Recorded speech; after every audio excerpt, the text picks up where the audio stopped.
Entendes o que estás lendo? O podcast que te leva através das páginas da Bíblia, livro por livro, capítulo por capítulo. Uma exposição bíblica emocionante. Aperte os cintos e embarque comigo nesta viagem.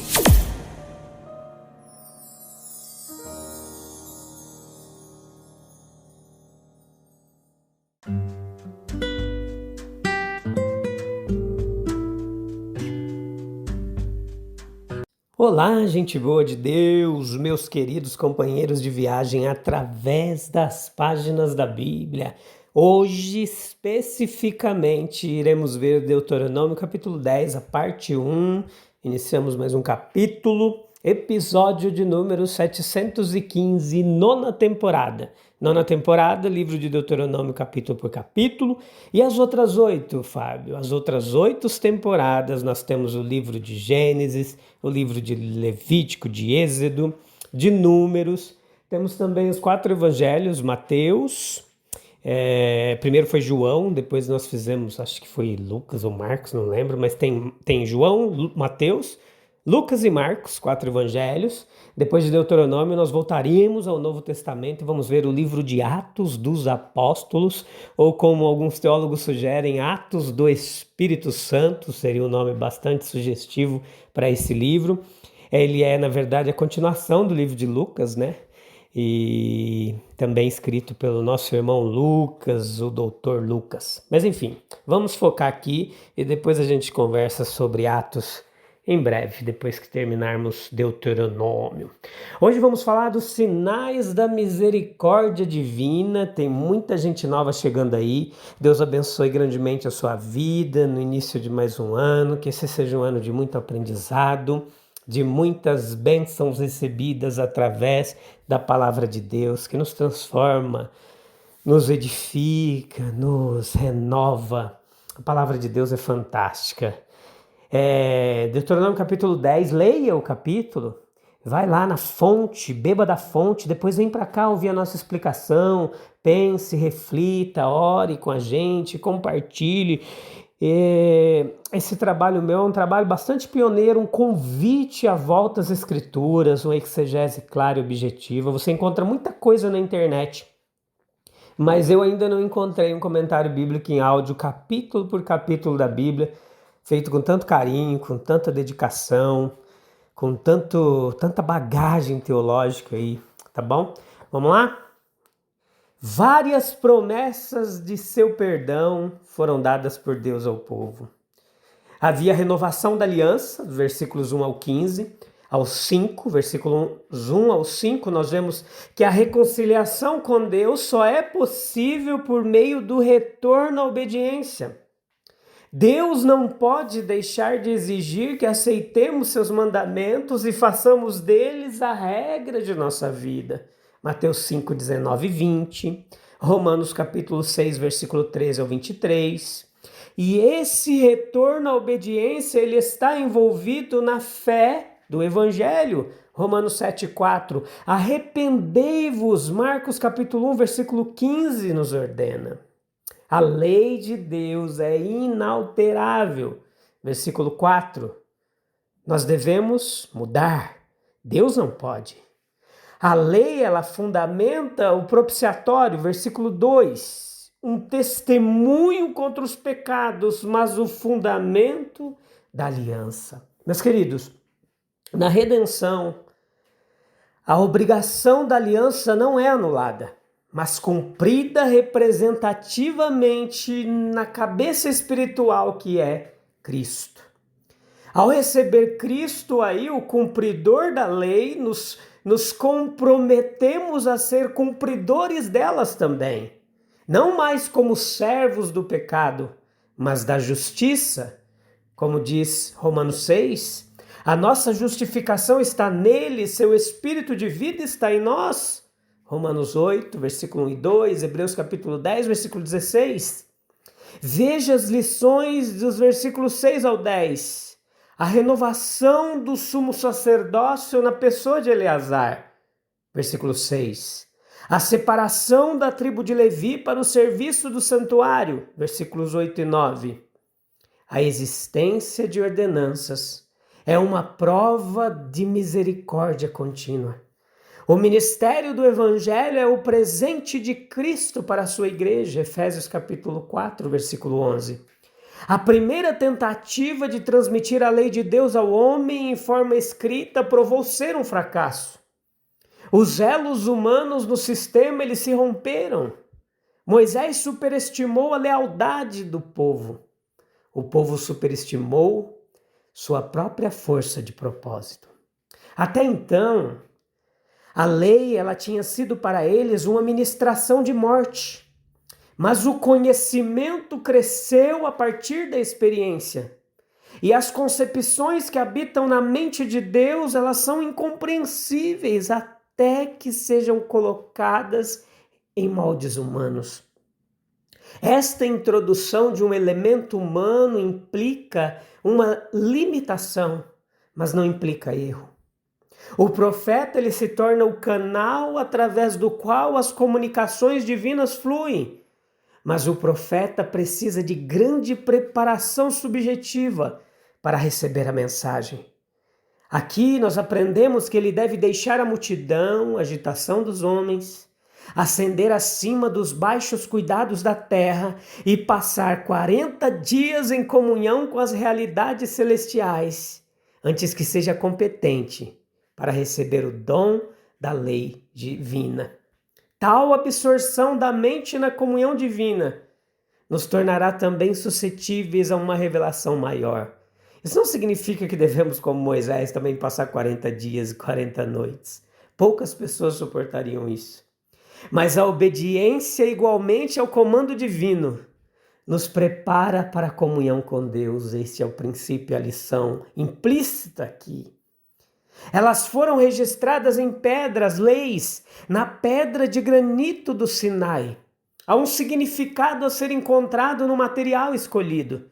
Em muitos aspectos, tábuas de pedra envolveriam inconveniência, mas a impressão a ser feita nas mentes dos homens era de primeira importância. E Deus não faz nada sem razão. Elas deveriam ser preservadas dentro da arca. Assim seriam transmitidas de era em era, como a vontade imutável de Deus. Esses preceitos eram como pontos cardeais para direcionar. Eles eram apenas 10 que poderiam ser facilmente armazenados na memória e recitados. Na ausência de escritos, essa ajuda natural à memória seria de uso comum. No entanto, embora poucas em número, essas 10 palavras estavam cheias de profundo significado. Eram sementes vivas da verdade que, plantadas na alma, produziriam uma colheita fantástica. As 2 tábuas de pedra, elas podem ter sido ordenadas para corresponder às 2 mãos ou para abraçar o relacionamento duplo do homem para com Deus e para com o homem. A conservação da lei na arca, ela é altamente sugestiva para a gente. É sugestivo de mistério, já que a mente humana não pode medir o universo, o mistério é necessário, o mistério é disciplina saudável. É sugestivo de proteção. As tábuas de pedra precisavam de proteção contra os momentos de ira de Moisés, como aconteceu com as primeiras tábuas. Elas também precisavam ser escondidas para evitar que se tornassem um objeto de idolatria do povo. É sugestivo de valor, elas seriam valorizadas como raras e únicas. Elas deveriam ter sido valorizadas ainda mais como os registros da vontade de Deus. É sugestivo do uso que os homens devem fazer da lei de Deus. Esse depósito oculto é simbólico, assim como o corpo material é o símbolo da alma humana, na qual Deus mais do que tudo prefere residir. Assim, a palavra de Deus é requerida para ser consagrada dentro. Lembra das palavras do salmista? A tua palavra eu escondi no meu coração. A palavra é a verdadeira precursora que prepara o caminho para a entrada do Deus vivo. A perseverante intercessão de Moisés finalmente tem sucesso. E ele é direcionado a obter 2 tábuas como a primeira e trazê-las a Deus para a sua inscrição nelas. Ele também foi direcionado a fazer uma arca para a sua recepção. E assim foram fornecidas as tábuas do testemunho e um lugar para mantê-las. Meus queridos, aqui temos que notar, dentre várias coisas, que ao homem é pedido para fornecer as tábuas. Deus ama a cooperação de seu povo tanto quanto possível. Ser cooperadores de Deus é nossa maior honra. Assim como quando Cristo estava ressuscitando Lázaro, ele permitiu que os homens rolassem a pedra em João capítulo 11, lá dos versículos 39 e 41. Então, quando Deus escreve o decálogo novamente, ele direciona Moisés para fornecer as tábuas de pedra. Da mesma forma, é sobre as tábuas de carne do coração que Deus escreve sua lei, segundo Coríntios 3:3. O homem, por assim dizer, ele fornece o material, ele oferece seu coração para a inscrição sagrada e assim se torna uma epístola viva, conhecida e lida por todos os homens. Meus queridos, é sabido por nós que a vontade de Deus é imutável. As 2 novas tábuas, elas receberam as mesmas palavras da primeira que foi quebrada. A segunda edição do Decálogo, ela era idêntica à primeira. O homem pode ser rebelde, mas Deus não alterará seu padrão para se adequar ao baixo ideal do homem. O plano divino é manter diante do homem a lei imutável e trazê-lo por etapas fáceis até ela. Não há depreciação dos requisitos divinos. A arca, ela foi primeiramente concebida como um cofre para guardar a lei. Este baú de madeira de acácia, feito forte, bonito, era evidentemente destinado como um cofre, onde este precioso depósito, este oráculo de Deus deveria ser colocado. Não havia nada tão precioso em Israel. Eram suas grandes riquezas. Que vantagem tinha o judeu? Muita, em todos os sentidos. Principalmente porque a eles foram confiados os oráculos de Deus. E esta arca não apenas tipificava o cuidado ali, não, mas também, ao que parece, o próprio Cristo, que como a arca guardava a lei em sua totalidade, era a expressão da própria vontade de Deus e era o depósito dentro dele. Lembre-se que ele disse em Mateus 5,17, olha, não penseis que eu vim revogar a lei ou os profetas, não vim para revogar, mas para cumprir. Homens santificados são similarmente depositários da santa vontade de Deus.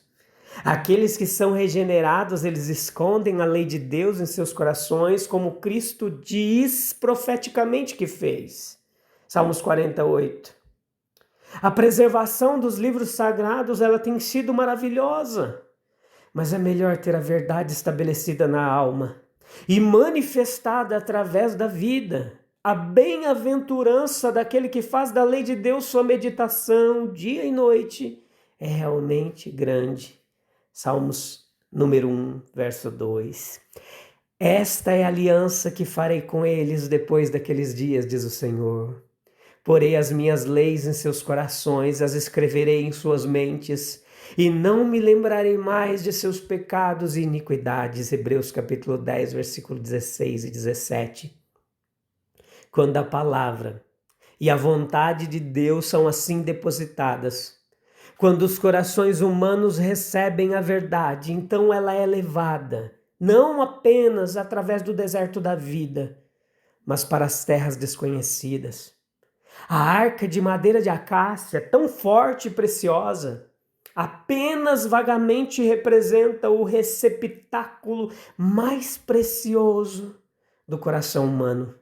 tornado forte e verdadeiro pela graça divina, que aceita a palavra da promessa de Deus e assim torna-se participante da natureza divina e escapa da corrupção do mundo. Até então havia sido considerado que a marca suprema do favor de Jeová era o presente de Canaã, a terra de Canaã. O povo entendia. Mas agora o povo é gradualmente levado a perceber que há algo melhor do que as possessões da terra prometida. Uma tribo, e a mais notavelmente separada por Deus para o favor, ela é privada da participação na terra prometida. Os levitas, a tribo dos levitas, como Abraão, embora morando na terra, não possuirão propriedade pessoal em campos ou vinhedos. Sua vantagem será estar isento dos cuidados, ambições e ciúmes pertinentes à propriedade privada. Uma herança será deles, limitada em extensão, satisfatória em sua natureza, inalienável em sua posse, incorruptível, sim, enobrecedora em seu efeito sobre o possuidor, incriada e, portanto, indecadente. A sua herança era o próprio Deus, aquele que tem Deus, tem todas as coisas, o universo é dele. Reflita comigo como nós podemos, sendo tão falhos e limitados, cooperar com Deus na preservação e transmissão da sua vontade imutável para o mundo. Se a lei de Deus é imutável e eterna, o que devemos fazer para que ela não apenas habite nas pedras, nas tábuas, nos livros, mas também em nossos corações, moldando nossas vidas e ações? Meu querido ouvinte, vamos orar e encerrar esse excepcional episódio da Palavra de Deus. Ó Senhor, ajuda-nos a compreender a profundidade da Tua lei e a preservá-la em nossos corações como um tesouro precioso. Que possamos, pela Tua graça, viver de acordo com a Tua vontade imutável, sendo cooperadores no cumprimento do Teu plano divino. Fortalece-nos para que sejamos fiéis em nossa jornada, confiando que a Tua misericórdia nos guia e transforma. Amém, amém e amém. Oh, Jesus lindo, obrigado. Obrigado por esse precioso tempo. Obrigado a você também pela sua audiência e paciência. Continue orando por nós, para que Jesus nos ajude a continuar aqui firme e constante no propósito de propagar a palavra de Deus, de contribuir humildemente para a expansão do seu reino, de sua palavra, que corações sejam alcançados, abençoados e transformados pelo poder da palavra de Deus. Um abraço. A gente se vê em breve no próximo episódio, capítulo 10, parte 2. A gente se vê lá. Deus abençoe. Tchau, tchau.